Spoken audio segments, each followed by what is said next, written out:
pemerintah tinggal membangun lapak kiri kanan lagi rumah. Video curhatan seorang pedagang di Gedung Baru Pasar Mardika, Kota Ambon seketika viral di media sosial. Setelah diunggah akun Facebook Teti Salasiwa, Selasa 20 Maret 2026, kini telah ditonton 54.098 kali, 78 kali dibagikan dan lebih dari 150 tanggapan di kolom komentar.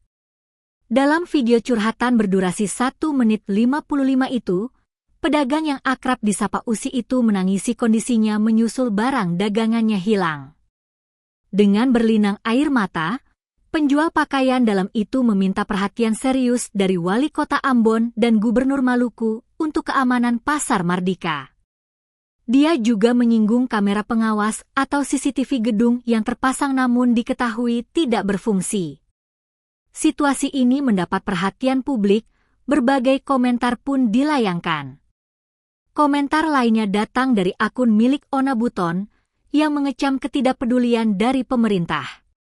Sementara itu, ada juga merasakan keprihatinan yang disampaikan dalam kolom komentar.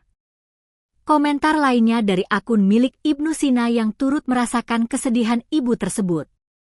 Hingga berita ini ditayangkan, Tribun Ambon tengah berupaya untuk mengkonfirmasi pemilik video, namun belum mendapatkan tanggapan.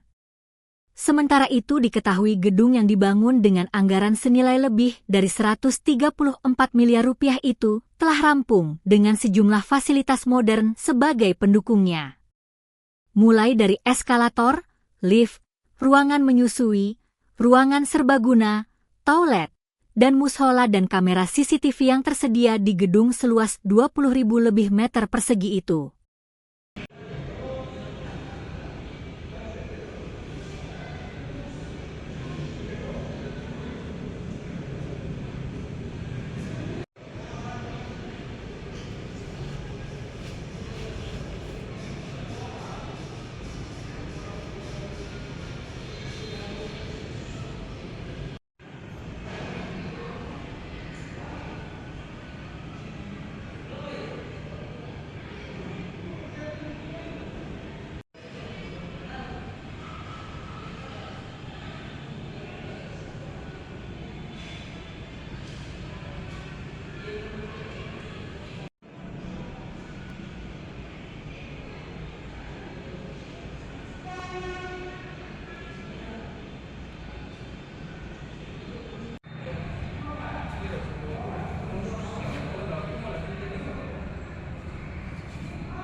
Jadi Pak tolong, kalau Bapak dosen bisa urusakan gedungnya, Bapak dong bongkar, akan juga bongkar. Saya usah ada gedung ini percuma Pak, percuma ada gedung, tapi katanya saya bisa, sekarang katanya saya bisa jual di sini, katanya taruh katanya pembarang pun yang aman Pak, tolong.